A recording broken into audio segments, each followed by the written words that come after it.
You're listening to the J.D. Rucker Show. Let's begin. It's been a heck of a day already, and we're, halfway through? Maybe not even. I don't know what your schedule is. For me, I'm about halfway through my day. But then, again, my day actually goes into nights, and it is what it is. Not complaining. Gosh, I'm not complaining. I wouldn't have it any other way, but it is challenging when you are so focused on the news, on disseminating the news, and it just keeps piling on like it has been for a long time. And not just political stuff. You know, it'd be different. We're in political season. It's all political news, but we've just been getting all sorts of other crazy things happening left and right. But today we're going to focus in on the politics. One of the I guess best parts about doing these political shows is that, well, if you've got a conservative show, you've probably got a MyPillow code, and I do. My MyPillow code is JDR. Those are my initials, JDR. Go to mypillow.com/JDR, and it's not just about me. It's not just about pillows even. It's about Mike Lindell and his company, MyPillow. They're so attacked on a daily basis. Mike gets attacked left and right. MyPillow gets attacked left and right. It's just, they need our support. They're trying their best to not just make pillows. They also want to help save the country. So that's why I know a lot of conservative shows have ducked away. Maybe they're not fully supportive of what Mike does or what Mike says. Maybe they haven't been seeing big enough commission checks. Look, it is what it is. I know a lot of people already have MyPillow products. I've got a ton. I've got more than I need. But I continue to support them because they are crucial. I think they are a crucial part of the United States of America and of defending our freedom. So go to mypillow.com/JDR. Use promo code JDR for the absolute maximum possible discount. One thing that I like to discount is the necessity of the Department of Education. I've long said for years now, it's probably the Department of Education was the very first time, back in the days when I was not nearly as political, when I'm thinking about the usefulness of different departments and agencies within the government. I've always been a limited government guy, but I wasn't, today it's like cut 98% of it, right? I mean, just chop it all. But back then, maybe I wasn't as extreme. But the first one that caught my attention was the Department of Education. It's like, what is their purpose? What is their use? Education is so specific to the individual student, the family, the teachers, the school district, and the community.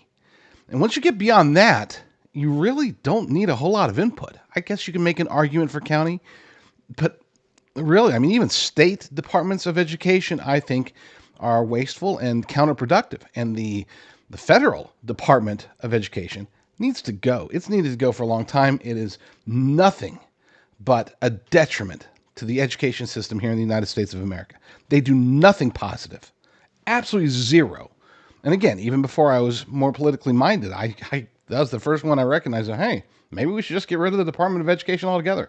Send it back to the states. Well, I'm not the only one who thinks that. I'm proud to say that I share this opinion with somebody else.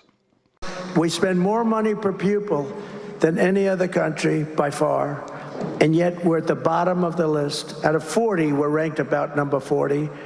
And I'm going to close the Department of Education and move education back to the states. And we're going to do it fast. Maybe I'll have you do that. I'll use Lee. Maybe I'll have you. You could do it. That's not too easy. We'll get somebody great. We'll get Lee Zeldin is here with us tonight. I think that's the job for Lee. Yeah, so Lee Zeldin, I think he would be a pretty good pick. I like Lee. I know he's not the most ultra super conservative guy, and he probably disagrees with a lot of the things that I would say or do or call for, but he's a solid dude, and he gets stuff done. Always has. I was really hoping of all the options for and technically he was never an option because he didn't put his name officially in the race, but he's the one that I would have loved to have seen as the RNC chair. But that didn't happen. He didn't run. Yeah, it is what it is. We ended up with even more of the absolute failure of the Romney lady. Oh, don't get me started. Anyway, yeah. So I'd like to see Lee Zeldin in there. Get rid of the Department of Education. Have Lee Zeldin handle that, and then work on just to street. I'm not saying like completely eliminate all these jobs and all these roles, but most of them, the vast majority of them, and the ones that don't, that still need somehow for whatever reason play a crucial role, send them to the states. Okay, have them work out ways to coordinate. We don't need a federal Department of Education. And that should just be a no-brainer. We also don't need Vladimir Zelensky coming into our nation and, well, doing anything. I mean, he shouldn't be coming here anyway. Doesn't he have like a country that's at war or something? Isn't he trying to stifle democracy and eliminate freedom of religion and all that stuff over in Ukraine? Why does he have to come over here? Well, the answer, of course, is to campaign for his favorite American dictator in waiting, Kamala Harris. He's trying to get her elected. He went and visited Josh Shapiro and the governor of Pennsylvania yesterday, and, well, it was a mess. It was an absolute mess, and Tucker Carlson took exception to it. Here's what Tucker had to say. I actually don't really want to show up in somebody else's state and like attack their politicians, because it's not my state or Commonwealth. But I saw a photograph of your governor, Josh Shapiro, standing with a foreign leader signing an artillery shell that is going to kill civilians in a country we're not at war with a grin on his face. And I had a couple of thoughts. I was disgusted by it, actually. I was enraged by it. All right. Well, no, Zelensky. I've got no commentary on him. I don't like him. I haven't liked him. I didn't like him before. Okay. Don't forget. I think people forget. He had the opportunity, and in my humble opinion, the responsibility to stifle the whole quid pro quo impeachment thing with Eric Charamello and the Ukraine whistleblowers. That was Zelensky. That he had the opportunity. He could have said, no, there was no quid pro quo. I mean, it was a perfect conversation, just as Trump has said. I'm not sure what everybody's all hyped up about. What is Nancy Pelosi? What are these guys doing? But he didn't. And even before then, I didn't care for the guy. I didn't realize how much of a puppet for the globalists he was. I knew that he was definitely a climate change freak, but I didn't realize until recently, in the last 3 years or so, just how much of a globalist puppet that man really is. Let's get to some good news, though. You know, every day it's like, rip on that guy, rip on that guy. Here's some good news. And the funny part is, it's on a topic that I actually, generally speaking, I'll be ripping on this too. We're talking about thermal imaging on drones. And it's like, wow, police state, surveillance state. This is all technology. It's part of the evil plan to eliminate privacy in the United States of America. Well, yes, that's true. But there are times, especially in the hands of private American citizens trying to do the right thing, there are times when it can actually be beneficial. According to an article we published, this actually came from New York Post. Well, let's just cut to the New York Post portion of it.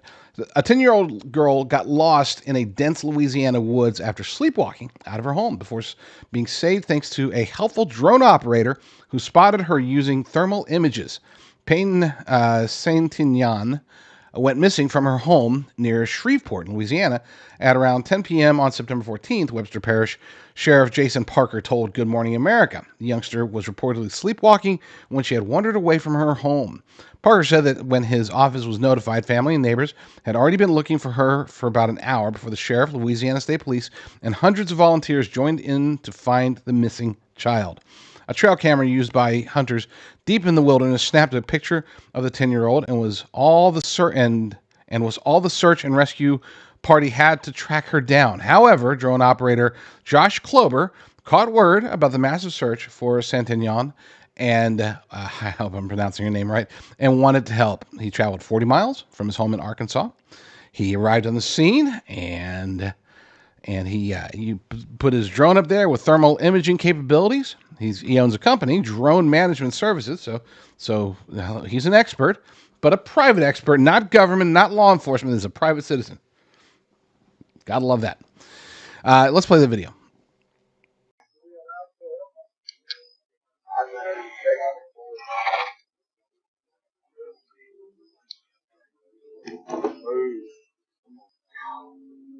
And I had to go back. She's awake! Yeah. Woo! Wow, there they are. They got her. They got her. Yes, sir! Yes, sir! Yeah. Oh, yes, sir! Oh. Yes, sir. Whoa!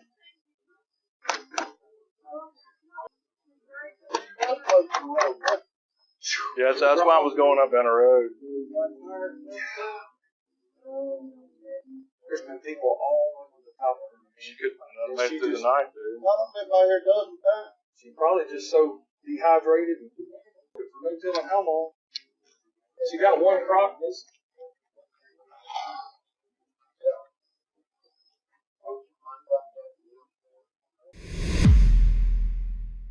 I've been opposed to mandatory vaccines for a long time now. I wasn't a full-blown anti-vaxxer until COVID, right? But before that, we were very careful with our children. Actually, each child received less and less and less and less and less, which can be challenging. But we made it through. My oldest, he got the most vaxxed, but even he didn't get that vaxxed. Even as when we were young, of course, back then there weren't a whole lot of vaxes that were required for kids. And as a matter of fact, we've got this video here. Oh, I forgot her name. It's listed on there. Let me just. I didn't put in the notes either. She's a podcaster. She's awesome. She's very. I've never heard her other than for whatever reason her clips have been popping up in my Twitter feed for the last like 3 or 4 days. Prior to that, I'd never heard of her. I think her last name's Clark. I'll get her name now and well you'll see. just play the video, Rucker. In 1985, newborn millennials had to follow a schedule of just a handful of vaccines. Today, a child following the recommended vaccine schedule will receive up to 70 shots by the time they turn 18, including 27 before he or she turns 2, and as many as 6 shots in a single visit. Are all these shots producing healthier kids? According to the data, no. Are we allowed to even ask? Also, no. Some parents who've asked too many questions about the recommended vaccine schedule can find themselves reported to Child Protection Services. Or they will get kicked out of their pediatrician's office for not being compliant. This is America, the land of the free. Parents are being held hostage. They did not sign up to co-parent with the government. We want a divorce.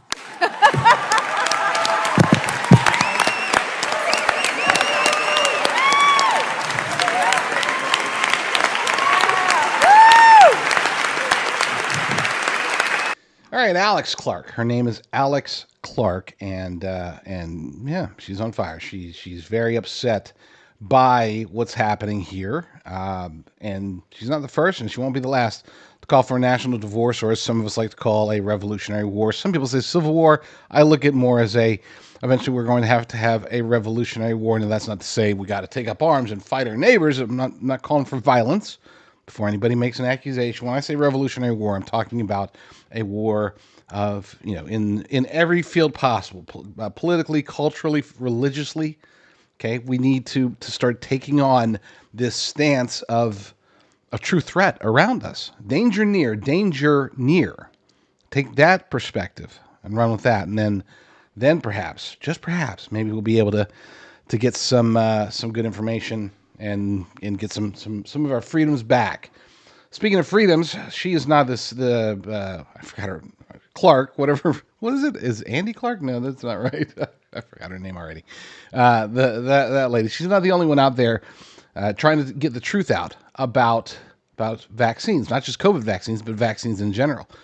I turn now to the grandfather of modern vaccine skepticism, who also wants to make America healthy again. Yes, I'm talking about Robert F. Kennedy Jr. Let's see what he has to say. So, there's a number of things that happened in 1989, but it's those diseases, all these autoimmune diseases suddenly appeared. I never knew anybody with juvenile diabetes. When I was a kid, a typical pediatrician would see one case of juvenile diabetes in his career. Today, 1 out of every 3 kids who walks through his office door has it. Something happened. Why isn't anybody talking about this? Rheumatoid arthritis suddenly exploded, lupus, all these autoimmune diseases, Crohn's disease, these exotic diseases nobody ever heard of when I was a kid. Now they're everywhere. And so you have allergic diseases, you have neurological diseases and autoimmune diseases, and obesity suddenly appear around 1989. And so there's a number of things that could be blamed for it. Well, the CDC thought it may be the vaccine schedule. Let's check. So they looked at one vaccine, which is the hepatitis B vaccine. They looked at kids who had gotten it in the first 30 days, and then they looked at kids who had not gotten it in 30 days. In other words, kids who got it later or didn't get it at all. And they compared these two groups. And among the kids who got it in the first 30 days, there was I think it was a 10,000% increased risk for a later subsequent autism diagnosis if you got in the first 30 days. Wow. So they immediately knew what was causing it. Oh, I know it was 11.35, so it's 1,135% increased risk. And so they knew immediately, it's called a relative risk of 11.35. If you have a relative risk of 2, causation is presumed. This was 11.35. The link between smoking a pack of cigarettes a day for 20 years and getting lung cancer is a relative risk of 10. This was 11.35. So they knew what it was. And then they had an emergency meeting that they called. They didn't want to do it on CDC campus because they thought it would be susceptible to freedom of information requests. So they did it in this remote retreat center called Simpsonwood, which is a Methodist retreat center on the wooded banks of the Chattahoochee River in a remote part of Georgia. And they had all of the big pangerums from the vaccine industry, from the pharmaceutical industry, from the universities, who are the ones who test the vaccines, from NIH, CDC, FDA, the World Health Organization, the European Medicals Agency, and they all got together for 2 days to talk about this study. The first day, and somebody made a transcript of it. And that transcript was given to me. And I published excerpts from it. But the first day, they're all talking about, oh my God, the lawyers are going to come after us. Nobody can deny this. This is bulletproof. There's no way to argue with this. This is real science. We can't, what are we going to do? The second day, they spent talking about how to hide it from the American public. And I published these things. Oh, then, I took a lot of heat at that point. But for at least the last, 2 years. Let's see, it might have been as early as 2021, but at the very least in 2022, we started talking about and noticing and talking about all of the crazy things that were happening with this food supply. I'd be like, hey, did you notice there's been like a sharp increase in food production plants that are just sort of burning up, getting sabotaged, blowing up in some cases? And what about all the chickens that are getting culled? And what about all the cows that are mysteriously dying? It's like somebody's attacking your food. I mean, that seemed to be the case, and it has continued to be the case for a long time. This is one of the reasons that the food prices have gone up so much higher, so much faster than other things. Yes, we're experiencing mega inflation, but food is getting it hit hard. It's one of the reasons that we even launched my company in the first place, and we were very happy to have done that. But everything happened, you can only fight off the inevitable for so long, and so we are in the very, very near future, not sure what day or anything like that, but very soon, we are going to have to raise our prices. And so as a result of this, and I actually have a meeting, I'm not going to say when, but I have a meeting to discuss all of this and how much we're going to raise prices and all that stuff. But in the meantime, as owner of the company, I can still offer what I believe to be a good Awesome deal. So go to preparewithbeef.com, and once you're there, just use promo code JDR. No. Yeah. Use promo code JDR to get the maximum discount. As of right now, as I'm recording to this episode, we are at 30%, and we're doing that ahead of the anticipated price hike. So do yourself a favor, do your family a favor, do everybody a favor, and go there now and use promo code JDR. Don't wait. Get your beef. Get your beef now.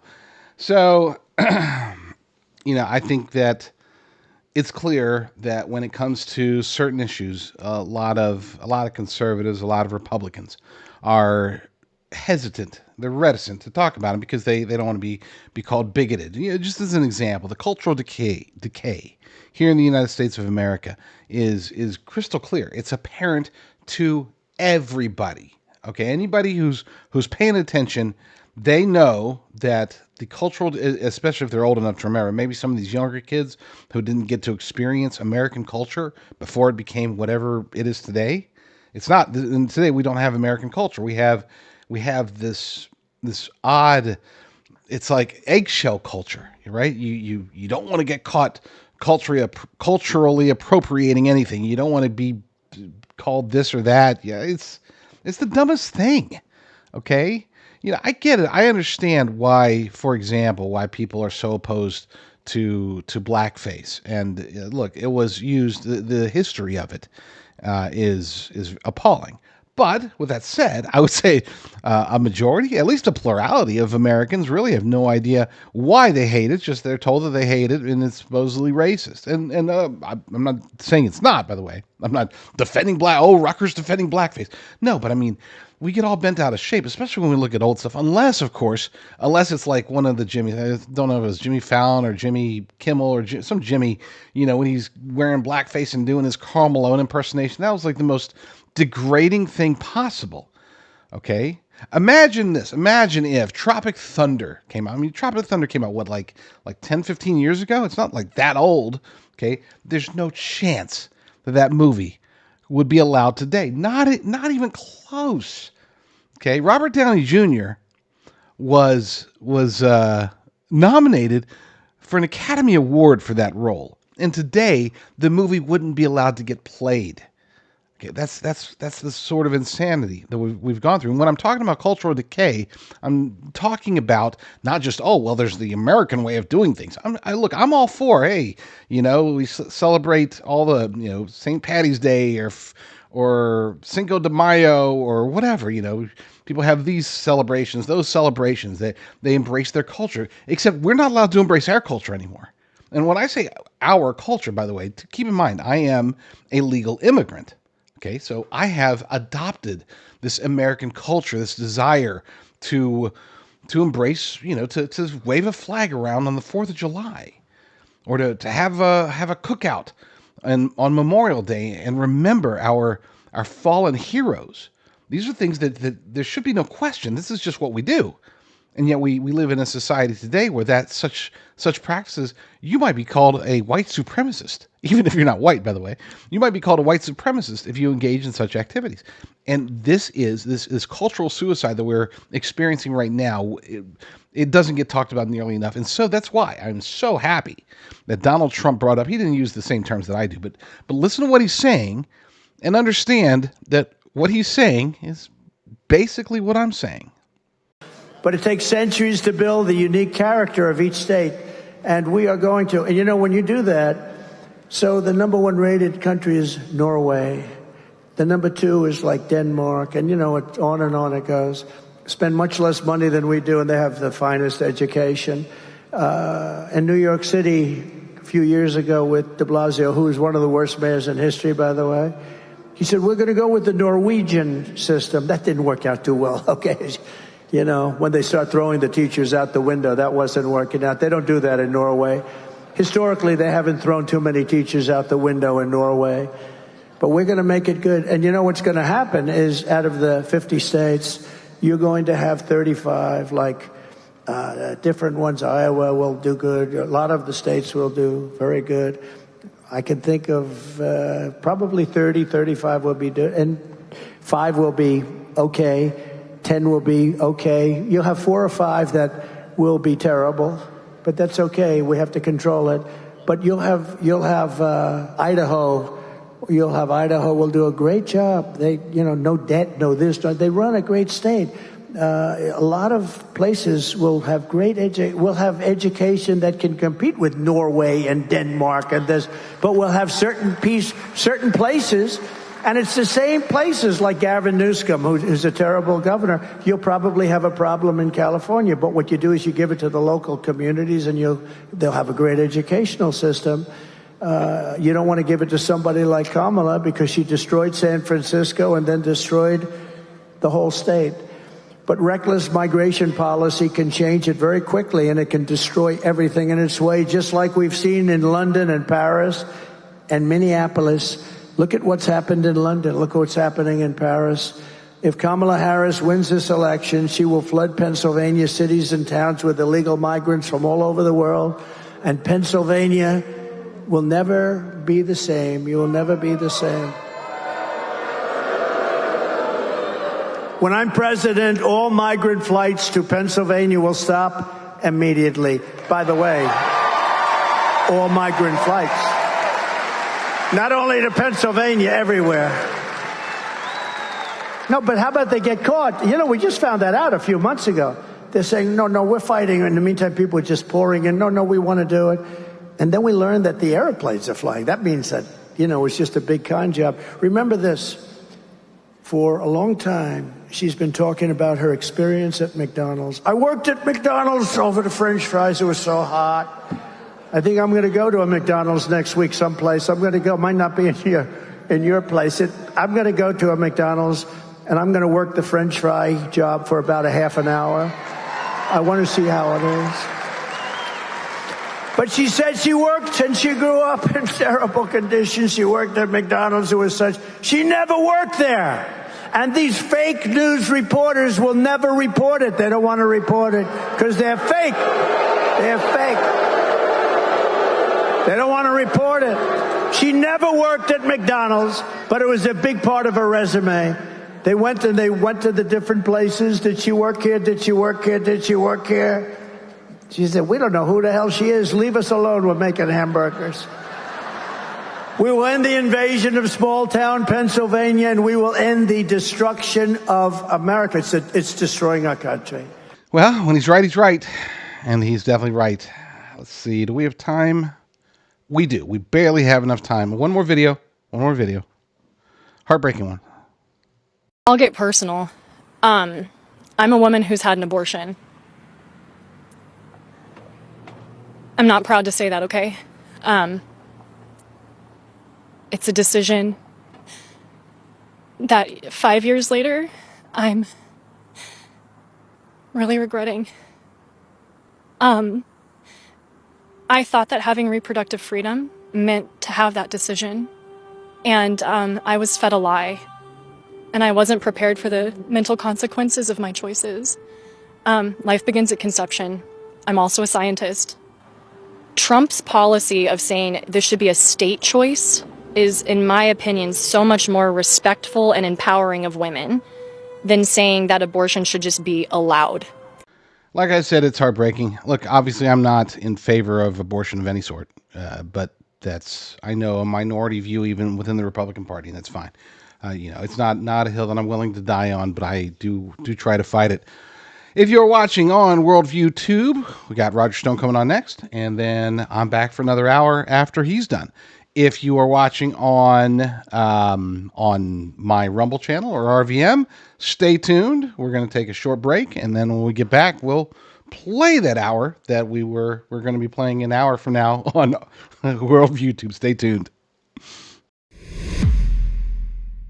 For the last 4 years, coincidentally lining up with the Biden-Harris regime, for the last 4 years, it has made sense to a whole bunch of Americans to move their wealth or their retirement over to physical precious metals. This is a good thing.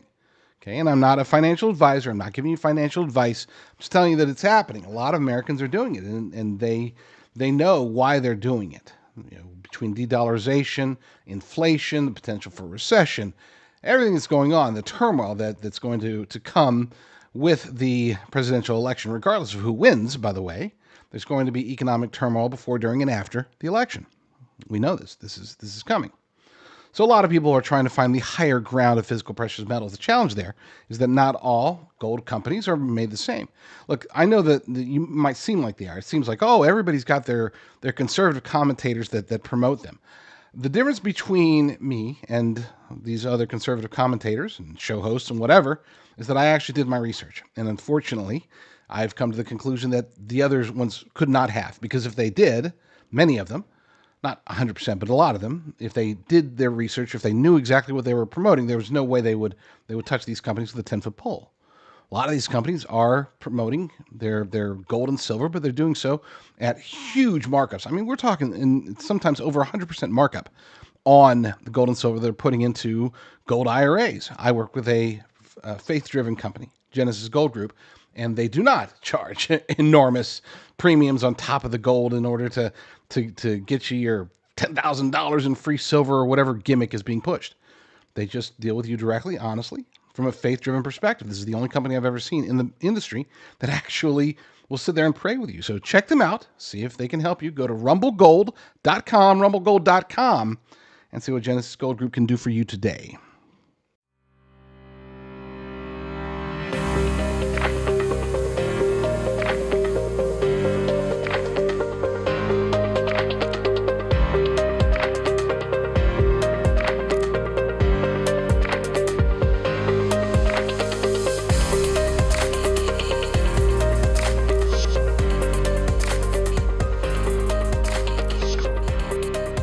You're listening to the J.D. Rucker Show. Let's begin. Back in the early days of the pandemic treaty, when it was first getting rolled out, I was very, very honored, but also very concerned that we were the first ones to really break it. I had Dr. Peter Bregan on my show, and he had noticed it. He was the first person to start ringing the alarm bell. And we're talking about 2 or 3 months before you started seeing it on some of the other sites and other people talking about it. This was back because it was rolled out. The plan was laid out in January. By February, we were talking about it, and it wasn't until April and May that it really started getting traction, and you started seeing more in alternative media talking about it. Of course, corporate media pretty much never talked about it other than to debunk us as conspiracy theorists. And I remember at the time, I did, basically, it was pretty much a pandemic treaty week. I got some complaints because I did 8 hours of discussion about the pandemic treaty. 8 hours. Spread over 4 days. I just did 2-hour shows and just going over bit by bit, piece by piece. It wasn't fun, and I don't think it was fun for the audience either. But those who did pay attention all the way through, they really did. Hopefully, I'm hopeful that I was able to get some people to react. Now we have something new, and I can promise you up front, I'm not going to spend 8 hours. I'm not even going to spend an hour on this, even though I probably should. I should probably dedicate this entire hour of the show today on this one topic, but I'm not going to, because what I've found is this. It's in today's world, you can get comprehensive, you can go in depth, you can talk about things, but you end up losing people.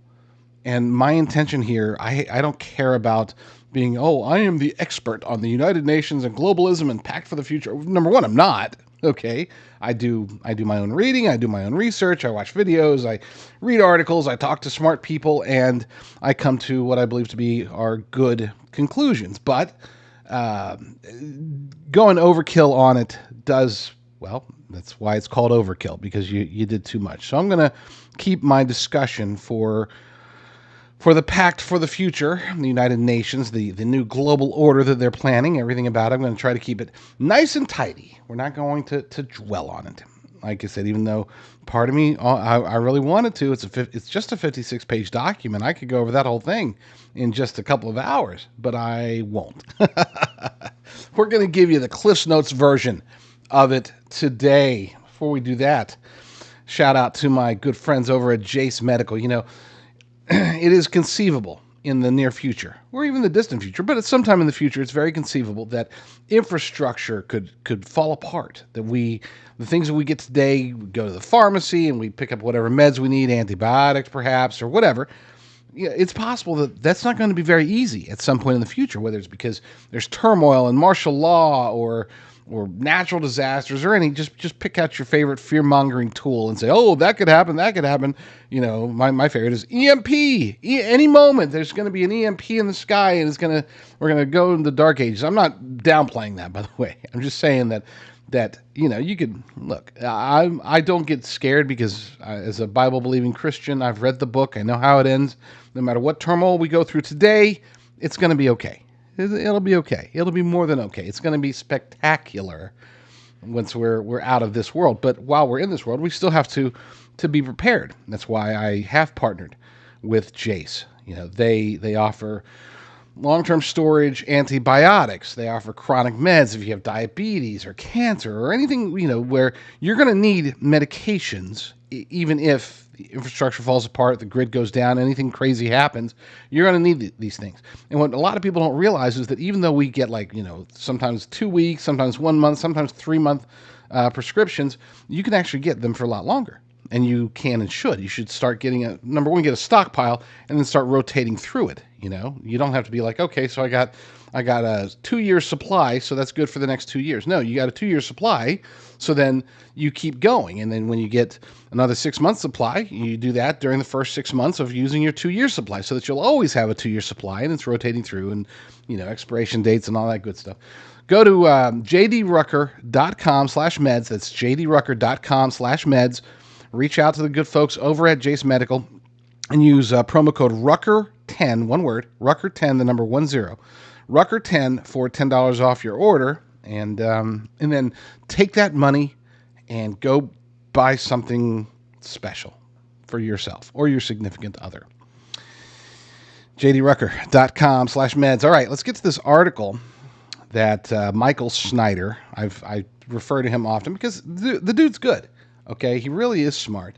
He's a very good writer. He's an excellent researcher, and he knows his stuff, and he picks great topics. And of course, I'm glad that he picked this topic. I did have Alex Newman, wicked smart dude, on a couple weeks ago to talk about this. And now that it's happened, I need to get him back on the show to see what he learned, because he actually went to the United Nations. At least that was the plan back then. He actually went to the United Nations to infiltrate and to question everything and everybody that he could. According to this article, and you can find this article over at americafirstreport.com, the UN just adopted the, quote, Pact for the Future, which lays the foundation for a new global order. Now, we see, hold on real quick, let me clarify. We see headlines like this all the time. If you read InfoWars or Natural News or any of the fringe sites or any of my sites, you'll probably see, New World Order, Illuminati, Global Order, powers and principalities, globalist elite cabal. That stuff happens all the time. This is actually, this is the first truly tangible, I guess you could say, a public gathering. There's tangible stuff happening behind the scenes every day, every minute of every day. But as far as what we're allowed to see, what they do out in the public, because they have to do some of it out in public, this is the biggest thing we've seen since the pandemic treaty, and both iterations of the pandemic treaty as well as the IHR. But that's for a discussion another day, or perhaps never, hopefully, Lord willing, never again.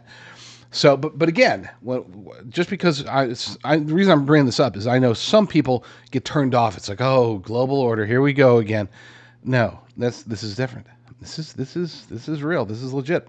According to the article, while everyone was distracted, the global elite got exactly what they wanted. The UN adopted the Pact for the Future on September 22nd, and the mainstream media and the Western world almost entirely ignored what was happening. Instead, the headlines urged us to keep focusing on Kamala Harris and Donald Trump. Sadly, the vast majority of the population has never, ever heard about the Pact for the Future. And so there was very little public debate about whether or not we should be adopting a document which lays the foundation for a new global order. The text for the future is valid, but hardly anyone will read it, and many of the most important provisions are buried toward the end of the 56-page document. Of course, everyone should take the time to actually read this document because our leaders just committed us to an extremely, extremely insidious global agenda that literally covers just about every conceivable area of human activity. Now, if you've been listening to my show, you know that whenever we start talking about things that can cover every conceivable area of human activity, generally speaking, we're talking about climate change. Climate change, number one, is a hoax. Let's be clear about that. But number two, it is the skeleton key. It is the multi-tool. It is the Swiss Army knife. And I'm talking about the old school ones, not these new fake ones. It is the blanket that you can throw over every issue, and it's associated with climate change. It's no secret. I mean, we laugh as conservatives, as patriots.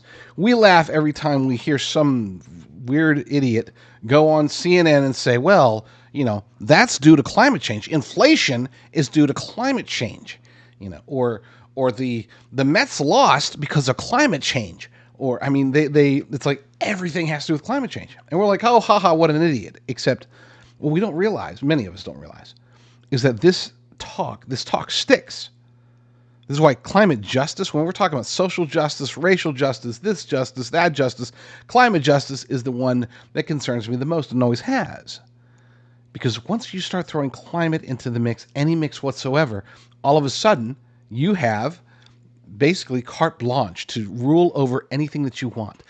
Take, for example, we'll go back to the pandemic treaty. One of the reasons that I was so discouraged and so concerned about it, and still am, by the way, because it's not over yet, and I think that it is going to happen eventually. They're just going to keep hammering until they get it done.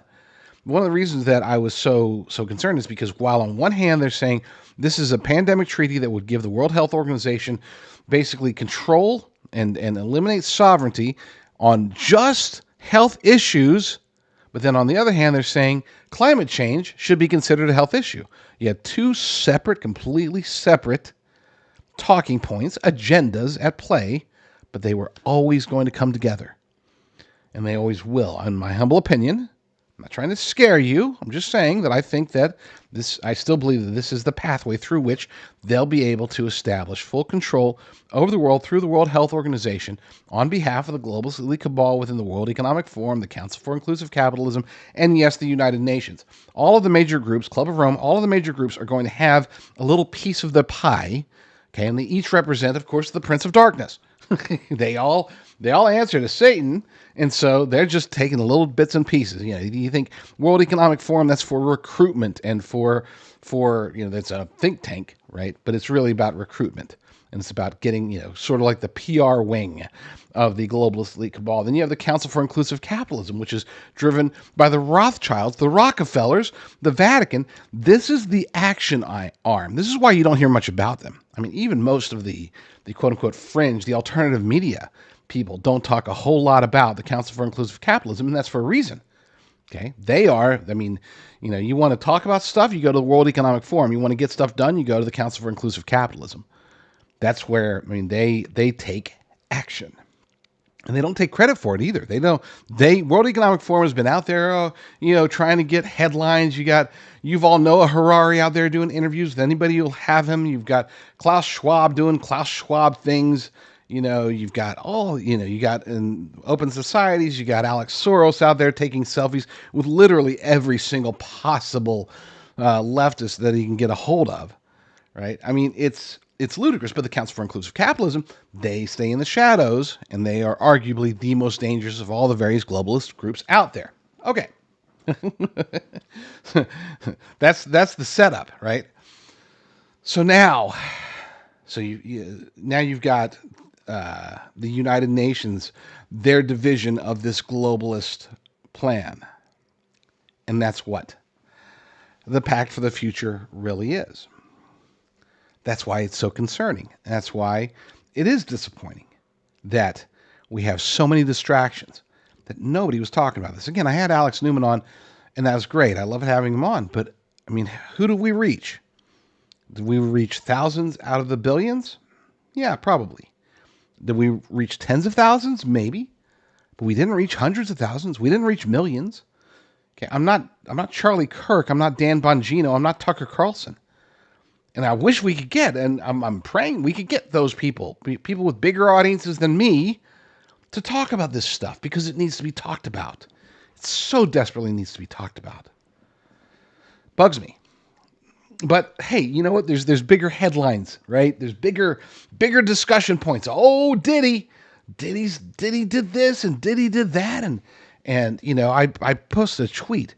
Diddy is a distraction, because he is. I'm not saying that it's not important. I'm not saying that his victims aren't relevant. I'm not saying that his crimes aren't important. I'm not saying that he doesn't have or had blackmail material on whoever he wanted to, pretty much.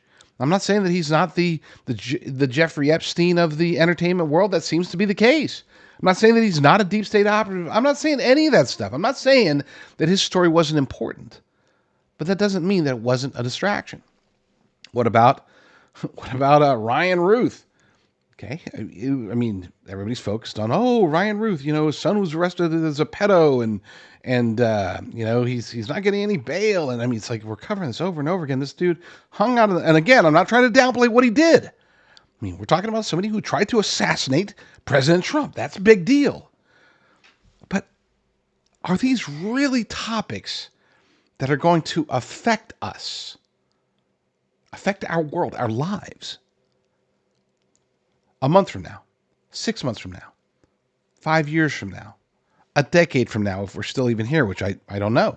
I don't know. I don't think, I mean, if we don't get a hold of this stuff, of the Pact for the Future, of the Council for Inclusive Capitalism, of all these various evil things that are happening around us, then these little evils, and yes, I am saying that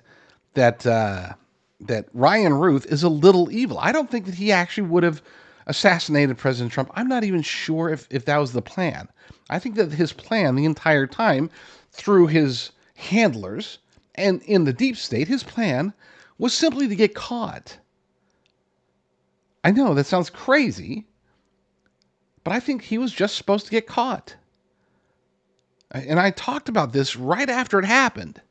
I said, you know, it's awfully coincidental that within less than 2 hours after an affidavit dropped, stating that, an affidavit that was supposedly sent out and signed prior to the ABC debate, this affidavit declared that the Kamala Harris campaign had colluded with ABC News to set aside which questions they could not ask, to get questions that sample questions that they were going to be asked, that she could be asked, to set up to where Trump got fact-checked on everything and Kamala wasn't allowed to get fact-checked on anything. Folks, that's a bombshell. That is illegal. That is a crime that was allegedly committed. And who was talking about it? Nobody. Ted Cruz mentioned it. I think one other politician mentioned it. It made Gateway Pundit. It made, I think InfoWars covered it. But I mean, you didn't see this bombshell anywhere else. Most of the places just didn't even mention it. Why? Because President Trump was allegedly fell victim to another possible assassination attempt. My theory, and I know this, people are gonna shut me off right here. Fine, see ya.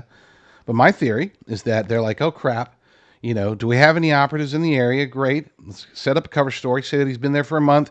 Let's get a handwritten letter from him. We already got that. We've had that for a long time. We've already had this situated. Great. Okay, launch Operation Ryan Ruth. Okay. Call Secret Service, tell him where he's going to be, tell him, you know, fire a few shots in his direction, and then we've got somebody situated there. They'll get pictures of his license plate. You know, we'll get him picked up, you know, without incident. And you know, local law enforcement, they'll be heroes. Secret Service will look like they thwarted you know, it'll be great PR for them. You know, I mean, and again, folks, all I've got random, not even accusations, just theories. and I don't have the resources to be able to track any of this stuff down. And I'm not whining. Please don't take that as whining. It just bugs me that we are so easily distracted. And when I say we, I'm not talking about you. Okay, I'm talking about the people that you listen to, whether it's me or any of the various show hosts out there, or any blogs that you're reading, or any websites that you visit, or whoever you're listening to, whatever you're doing. Okay, we, as in the conservative or alternative media, we are so easily distracted. They can just point, and I mean, it's like squirrel, you know, oop, assassination attempt, oop, P. Diddy, oop. And we ignore bombshell affidavit, credible affidavit, sent to Mike Johnson, to be clear. I mean, it's not like, oh, this is just some random dude on 4chan threw this together. Sent to Speaker of the House Mike Johnson prior to the debate. The details it's like prophetic how accurate it was compared to what actually happened during the debate. Nobody's talking about that because we got distracted. Nobody's talking about this this pact for the future from the United Nations. Why? Because we were talking about anything else. And I get it. Okay, I understand the need for many conservative show hosts and alternative media hosts. Look, world's crazy. It's getting crazier. And if you start talking about too crazy of things, either you get canceled by Google or blocked on Facebook, or you can't put your video up on YouTube, or you'll get a strike or 3 strikes or whatever. Or your audience will be like, oh, dude, this guy's crazy. This guy's insane. He's wacko. I don't know if I'm wacko. I think I'm sane. But I'm not going to stop speaking what I believe to be the truth.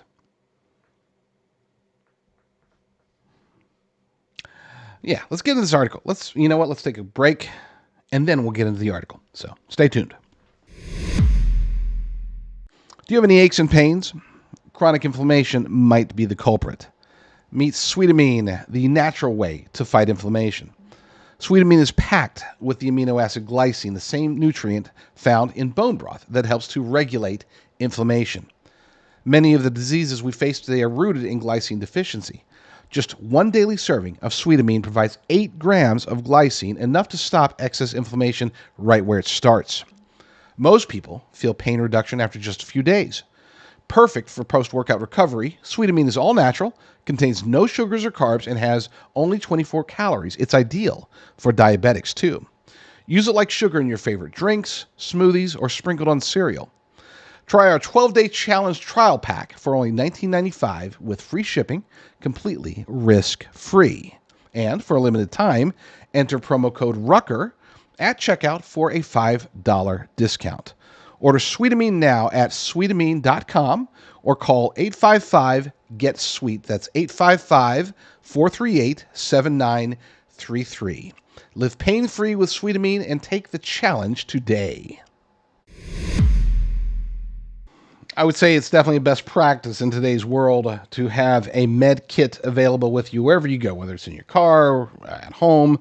Have a med kit available is good. Except they can get expensive. I know that some of the ones that I've been looking at are very pricey, in the hundreds, sometimes close to $1,000 for a med kit. It's like, hey, I might as well get my doctor's degree. But hey, some of you might want that. For people like me, I want something a little bit more affordable. So I've gotten myself and my family the Sidekick. I've gotten actually multiple because I put them in my car. I keep them at home.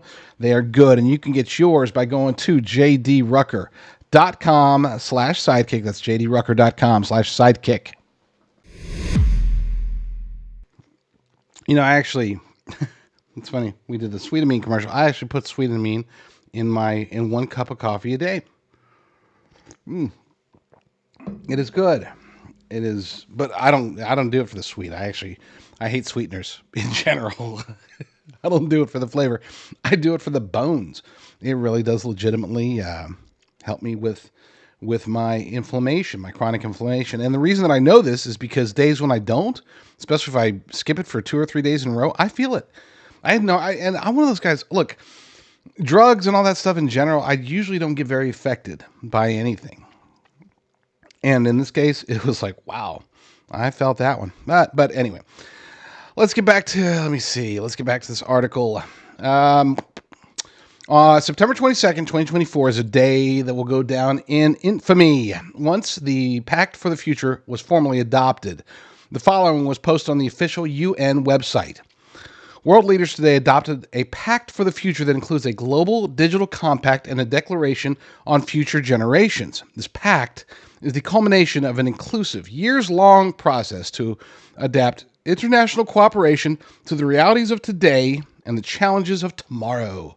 The most wide-ranging international agreement in many years, covering entirely new areas, as well as issues on which agreement has not been possible in decades, the pact aims above all to ensure that international institutions can deliver in the face of a world that has changed dramatically since they were created. As the Secretary General has said, we cannot create a future fit for our grandchildren with a system built by our grandparents. And I would argue that the exact opposite is true.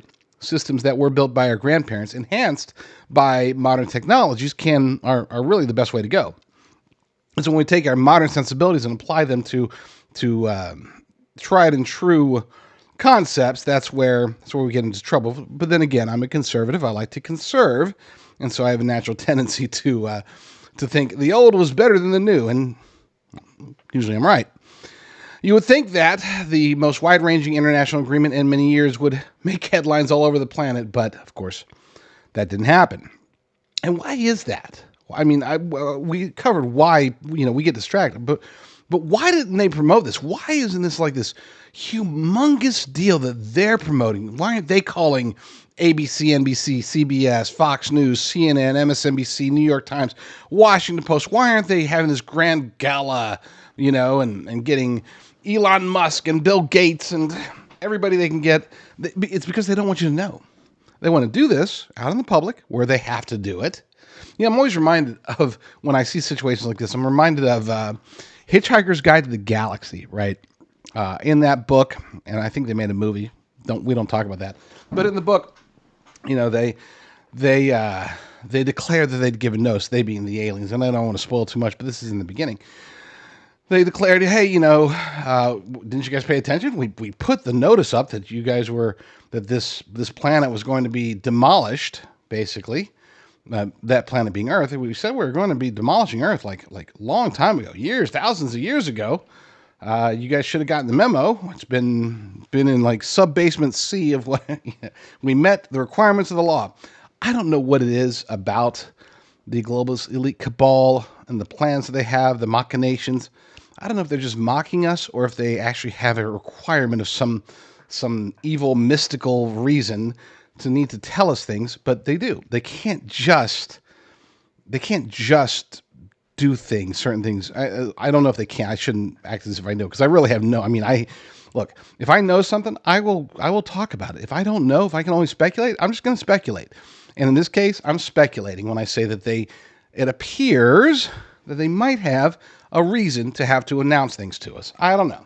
I don't know what that's all about. Maybe you guys have a better idea. But anyway, point is that they didn't make a big hoopla about it, but they did do it. They did it in public. They made their press releases, still quiet, but it's out there.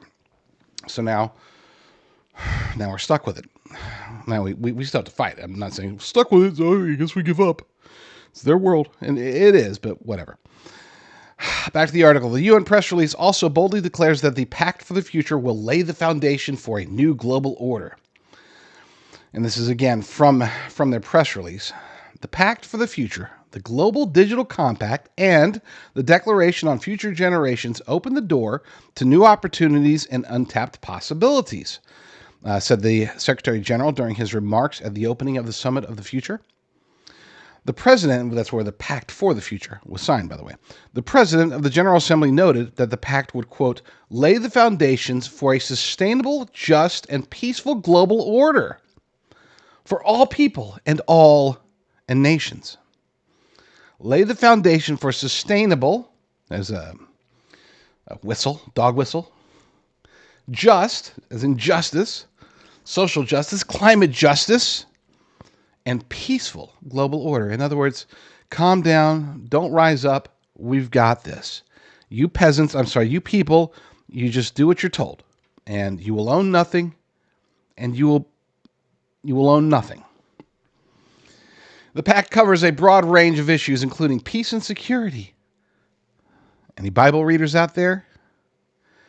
Sustainable development, climate change, digital cooperation, human rights, gender, youth, and future generations, and the transformation of global governance. Now, I could take any of those, literally any of them. Peace and security. When they start talking. Sustainable development, again, climate change, but across a global spectrum. Climate change, directly speaking about it. Digital cooperation. We'll talk about that in a second. That's an important one. Human rights, gender. Gotta, of course, you gotta mention the gender. Youth and future generations. Gotta get the youth on board. And the transformation of global governance. Transformation. Which transformation in this regard means expansion. Expansion of power. Expansion of influence. Removal of freedoms and destruction of sovereignty. That's it in a nutshell. Back to the article. I don't want to live in a new global order that includes all peoples and all nations. I am sure that most of you feel the exact same way, and we don't. Look, you can be all, helpful and give donations and do missionary work and do whatever you want anywhere else, right? But we don't need a global order that includes everybody. We don't need a global order at all. Okay? Look, we'll do our thing. You guys do your thing. If you need help, ask. Okay? We're not heartless. If there's challenges, let's meet those challenges. Let's see what we can do to help. To an extent, we got to take care of our own problems first. But if there's like some humanitarian, philanthropic needs, great. We got some very rich people, very rich corporations. Maybe they could participate and help. We'll even give them some tax deductions or something. I don't know. But no, we don't need a global order that includes all peoples and nations. Nations being the operative word there. A global order that includes all nations is a universal order. It's a one world government. This is the easy way to say one world government. 10 regional powers. 10 regional mini-governments controlled by one central government. That's what they've been shooting for, forever, since humanity began. That has always been the plan of the adversary. It's just been manifesting ever since the 70s in this global variation, ever since Klaus Schwab, Henry Kissinger, and the Club of Rome got together and said, hey, we should put together a global order with 10 regional powers. I don't know if they'd read their Bible before that or not. Maybe they never have. Maybe they should. Let's see. Another page on the official UN website tells us that UN 2.0, gosh, as if the first one wasn't bad enough, is all about creating a modern UN family. Oh, sounds so flowery. Halfway through the 2030 agenda, the world is not on track to achieve the Sustainable Development Goals. It is not too late to change course if we all rethink, refocus, and recharge. UN 2.0 encapsulates the Secretary General's vision of a modern UN family, rejuvenated by a forward-thinking culture and empowered by cutting-edge skills for the 21st century to turbocharge our support to people and planet. We will strive towards the vision with a powerful fusion of, now pay attention to these 5 things, a powerful fusion of innovation, data, digital, foresight, and behavioral science skills and culture. A dynamic combination that we call the Quintet of Change. Quintet of Change. Quintet of Change, guys. Come on. Innovation. The prophetic biblical implications here are unavoidable. Powerful fusion of innovation, data, digital, foresight, and behavioral science skills and culture. A dynamic combination that we call the quintet of change. It is about evolution towards more agile, diverse, responsive, and impactful UN organizations. Organizations, plural, by the way. There are plenty of UN organizations out there. For the most part, some of them are destructive, others are inconsequential. None of them are helpful. Let's be clear about that. But they want to empower them even further, create more of them, have more of an impact on your life and my life. That sounds so cozy, doesn't it? Who wouldn't want to be part of a family, right? I mean, family is the key word, the operative word. That's the part that they use to get us. But the truth is that the agenda that they intend to impose on all of us will not be pleasant at all. Over the years, much has been written about how insidious the UN's Sustainable Development Goals are. Well, the UN has openly admitted that the Pact for the Future was specifically designed to turbocharge implementation of the Sustainable Development Goals. And what are those goals? Let's lay those out. The entire Pact, number one, the entire Pact is designed to turbocharge implementation of the Sustainable Development Goals. Got that.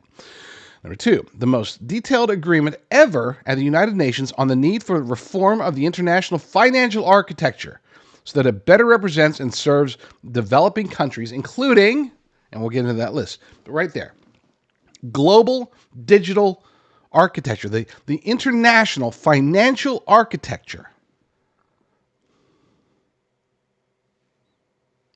I'm just going to let that hang there for a second. They want to roll out central bank digital currencies. We've talked about that many times. They want to roll them out across the globe, but then they want to unify them under a single, controllable central bank digital currency. One CBDC to rule them all. That's part of the plan. We already know this. We also know that they want to engage in the closest thing. I mean, it's not true socialism or Marxism, but it's the closest approximation of what they want is Marxism, but they want it on a global scale. In other words, they want corporate Marxism. Okay, they want the United States and wherever. Okay, and pick up Argentina. Okay, they want the United States and Argentina to basically be on equal footing, financially speaking. Now, you might say, well, why wouldn't we want that? I mean, don't we want everybody to prosper? That's not the intention here. They don't want to raise everybody up to, a Western style of financing our economy. They want to take the Western nations and drag us down. They want everybody across the globe to be impoverished. You will own nothing. You will not be happy. They will own everything. They will have control. Who controls the food supply can control the people. Who controls the energy can control entire continents. And who controls the money can control the world. That was what Henry Kissinger said. We're seeing it already happening with both the energy and the food. They are taking control. And yes, it's manifesting in that they are soon going to be able to control a whole bunch of people and an entire continents as a result. Okay, Nord Stream ring a bell? Controlling the money will give them control of the world, this world. And you might say, technically speaking, they control the world already. If we are to go by our Bible and assume that, this is Satan's world. Okay? He has dominion here of sorts. It's not the end dominion, but he does. This is his world to manipulate, to control. So, back to the article. We've got 5 points as part of the international financial architecture that they want to improve so that it better serves developing countries. In other words, not necessarily lifting them up as much as bringing us down. Let's see what that says. Giving developing countries a greater say in how decisions are taken at international financial institutions. It's a poor idea. I'm not even going to try to break that one down, because it's, oh, what are you saying? You're saying that poor nations shouldn't have a say in decisions? Actually, yes. When it comes to international finances, they shouldn't. It's not their money. I mean, I can understand. Again, I appreciate philanthropic behavior greatly. I want to help people. But that doesn't mean that.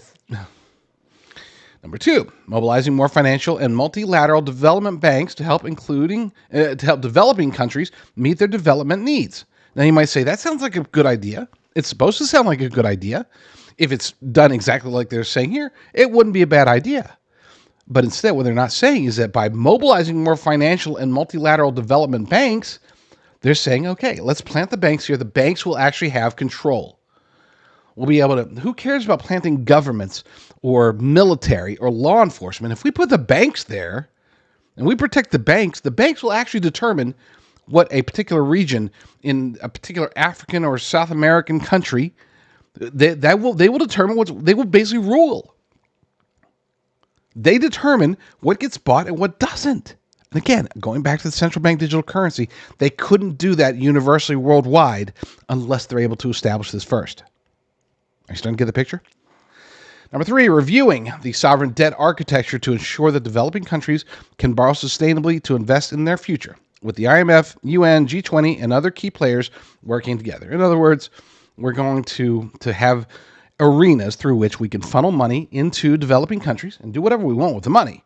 Okay, very similar to what they're using Ukraine for right now. Hey, let's funnel military and military aid, weapons and everything, and money into Ukraine, and we'll just distribute it wherever we want to distribute it. Pay off that oligarch, buy this oligarch a new yacht, okay, throw some bombs in some direction, but otherwise, let's get this into the hands of the Syrians, the Lebanese, the whoever, the Taiwanese. That's a discussion for another day for sure. Strengthening the global financial safety net to protect the poorest in the event of financial economic shocks through concrete actions by the IMF and member states. And to be clear, that part of it, there is some good to that. I mean, you can't just say, oh, that's awful. But strengthening the global financial safety net to protect the poorest nations in the event of financial and economic shocks. Look, basically, it's giving them the ability to take more chances, to take more risks, giving them a safety net. Then the reason you might be like, well, you shouldn't be in favor of safety nets, Mr. Conservative Rucker. In this case, because we're talking about relatively small numbers, okay? The safety net to protect an entire nation will be smaller than the safety net that was required to protect a regional bank as far as financial outlays. Just saying. I'm not saying that's good. I'm just saying it's not as bad as the others. That's all. Okay, I'm not promoting the idea. I'm just saying that of the five, that's the one that I'm not too concerned about. Number five, and accelerating measures to address the challenges of climate change, including through delivering more finance to help countries adapt to climate change and invest in renewable energy. In other words, create more and more and more of a black hole through which they can take the money, your money, my money, our money, put it into a system that nobody can check on, nobody has visibility on, nobody can audit, and even if we could audit, the audit would be inaccurate, and that money and power and everything else gets distributed out to whoever the heck they want. It's about laundering, folks. It really is. The third world, as far as in the eyes of the United Nations and the bankers, the globalist elite cabal, the third world is just a laundering scheme, laundering money, laundering weapons, laundering people. Yes, people. Crazy stuff. I might need 8 hours on this topic. We will finish up the article. Let me take a quick break, and then we will get finished up for the day. For the last 4 years, coincidentally lining up with the Biden-Harris regime, for the last 4 years, it has made sense to a whole bunch of Americans to move their wealth or their retirement over to physical precious metals. This is a good thing. Okay, and I'm not a financial advisor. I'm not giving you financial advice. I'm just telling you that it's happening. A lot of Americans are doing it, and they know why they're doing it.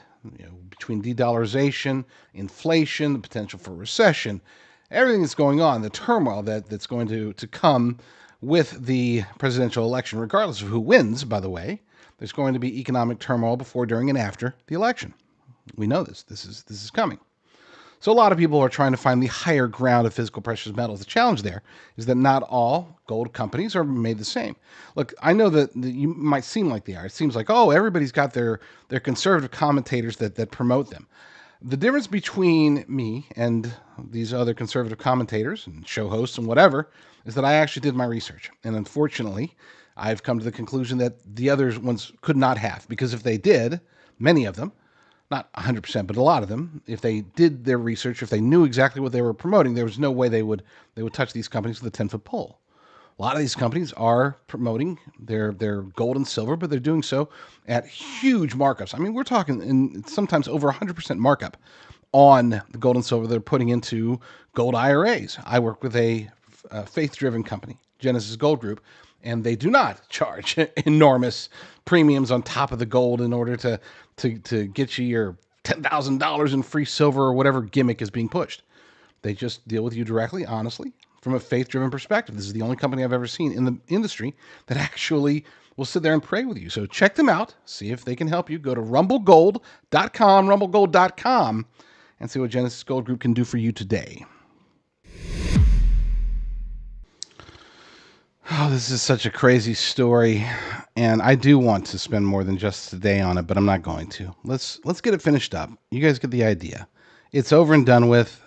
We still have to fight it, but the fight doesn't start right now. The fight will start when we can get more people to pay attention to it. I got work to do, so I'm going to have to get more people in on this particular topic. Let's last 3 bullet points in their Pact for the future that are important to understand as far as their the implementation of their sustainable development goals.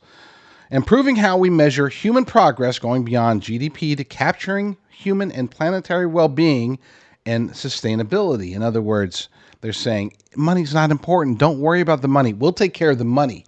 We need to work on our fellow man and planetary well-being, climate change, as well as sustainability, climate change, and capturing human. We'll just leave it right there. They just want to capture humans. They want to control you. And you might say, oh, but that's not what they're saying. It is. Okay, you got to learn to speak globalese. When they talk about capturing human well-being, they're talking about you are too stupid to know what's good for you. We know better. We're going to control you. We're going to control your food, control your energy, control your clothing. You're not going to own anything. I keep repeating that, but this really is what they want. I mean, and I want you to understand there are people on that side. Okay, there are people over there that truly, legitimately believe this is good. Okay, they think that sovereignty is evil. They think that human, like individual freedom, evil. They do. Again, because they look around and maybe for whatever reason. I'm not saying that they're like, number one, I'm not saying they're totally wrong. Okay, because here's the thing. We sometimes think, oh, we're good people, but other people are bad people. We're all evil. Okay? Sorry. Might offend you, but you're evil. I'm evil. It's just part of human nature. I mean, when we're born, we are just so demanding. And we become, as we grow older, we learn societal norms. We become more polite about it, but we're still equally demanding. And it's driven by our evil hearts. This is why, this isn't supposed to be a gospel message, but if that's what we need to talk about, that's what we need to talk about. We do not deserve our salvation. We do not deserve an eternity outside of hell. But if you believe in your Lord and Savior, Jesus Christ, well, then it's given to you anyway, despite the fact that you and I are evil. But anyway, throw that in there. Number, I think this is 5. A commitment to consider ways to introduce a global minimum level of taxation on high net worth individuals. Again, we're getting back to socialism. Okay? And we've seen the numbers before. Anybody it's a populist message, especially with those who don't have a lot. And I'm not rich by any means. Please. Why do you think I got so many sponsors, huh? I'm not rich. We're doing better than most, I'd say. Praise God for that. But they want to tax what they consider to be high net individuals. Again, this has never been about trying to lift others up, not without taking people and tearing them down. It's been demonstrated over the years, over the centuries. It's been demonstrated how that mentality, that old school, and we're talking, when I say old school, I'm talking like ancient. I'm talking like hunter-gatherer mentality. Back then, you required strength and violence in order to succeed. You had to overcome your fellow man. Things changed. We've developed systems. We've become civilized. And through our civilization, we've been able to establish that capitalism, there's a lot wrong with capitalism. But the little bit that's wrong with capitalism is tiny. And it's actually a lot that's wrong, but it seems tiny compared to what's wrong with every other system ever conceived by man. Capitalism works. They want to eliminate it. They want to have control over the money, because if they can control the money, they control the world, and this is a step towards it. High net worth individuals, beware. Last but not least, on climate change, confirmation of the need to keep global temperature rise to 1.5 degrees Celsius above pre-industrial levels and to transition away from fossil fuels in energy systems to achieve net zero emissions by 2050. That's a discussion, that's an entire show that I can describe why that's, not only is it a fallacy, it's a blatant lie. They know it's a fallacy. It is a bald-faced lie. Not only what they're trying to achieve, because it's not really what they're trying to achieve, but also the science behind it. It's a bald-faced lie. But we'll discuss that some other day. We're talking about the globalists, not the fake science. In one way or another, all forms of human activity contribute to climate change. And this is what, like I said, it is the universal, it's the blanket, it's the skeleton key. If they throw climate change at it, they can control it. And so, they intend to strictly regulate all forms of human activity in order to meet their twisted goals. The Pact for the Future also recognizes a central role for the UN and a coordinated and multidimensional international response whenever future global shocks arise. Global shocks, what is that? War, pandemics, global catastrophes, anything that affects a large number of people or multiple nations. That's considered to be a global shock in the eyes of the United Nations. And they want control over. They say central role. Central role means control. Central role means control. Remember that. Again, I'm trying to teach you all globalese here. When they say central role, what their meaning is, they want complete, unquestionable, just absolute control over whatever situation they're describing. In this case, control to say and to snap their fingers to whatever they consider to be a global shock. They say, this is a global shock, we're in control. And it removes sovereignty and it removes individual rights, which is, again, part of their goal. But according to, this is the documents for the United Nations, we recognize the need for a more coherent, cooperative, coordinated, and multidimensional international response to complex global shocks and the central role of the United Nations in this regard. Complex global shocks are events that have severely disruptive and adverse consequences for a significant proportion of countries and the global population, and that lead to impact across multiple sectors, requiring a multidimensional and whole of government, whole of society response. It's important that they said both. Whole of government, control over the government, end of sovereignty. Whole of society, the people. They want to erase sovereignty and control the governments. They want to have rule over whole of society, in other words, the people. In other words, erase our freedoms, erase our rights, and erase our liberties. And if we don't comply, erase us. They just want control. Is that too much to ask for an organization that is rooted in evil, that is driven by evil, that is ruled over by the Prince of Darkness? Yes, I think that's way too much to ask. But they're taking it anyway. They're not asking for it. They're taking it.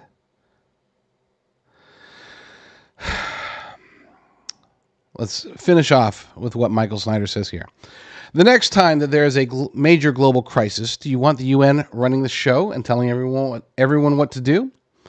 I tried to warn everyone about this. I've written extensively about the Pact for the future. But in the end, only a very small sliver of the population got fired up about it. Now the global elite have achieved their goal, and the opposition they encountered was barely perceptible. As I noted before, there was not enough attention paid to it. And you might say that I'm crazy to think that Diddy is a distraction and the scandal was unleashed at the right time. Don't forget, I mean, they could have gone after him weeks or months ago. They could have gone after him weeks or months from now. They picked this exact time, this very specific time to go after him.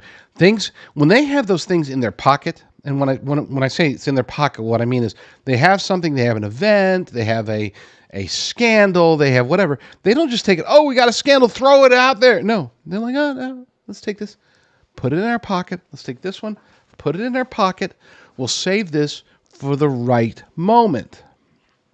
We got an assassin that we can roll out there as a major distraction. This is when we don't roll this out until there's like major news. Okay? Boom. Major news. Kamala Harris's campaign, in a sworn affidavit sent to the Speaker of the House prior to the debate, declares that Kamala Harris's campaign and ABC News colluded illegally. That's disqualifying. And it got zero attention. None. Because right after it was released, allegedly there was an assassination attempt against Donald Trump. And of course, that's big news. That's going to suck the air out of the room every time. It's all a psyop. It's all a game. The world's a stage. We're just sitting here watching. And at some point, we're going to have to get up on that stage and start taking action. Maybe that's today. All right. Heck of a show. Heck of a show.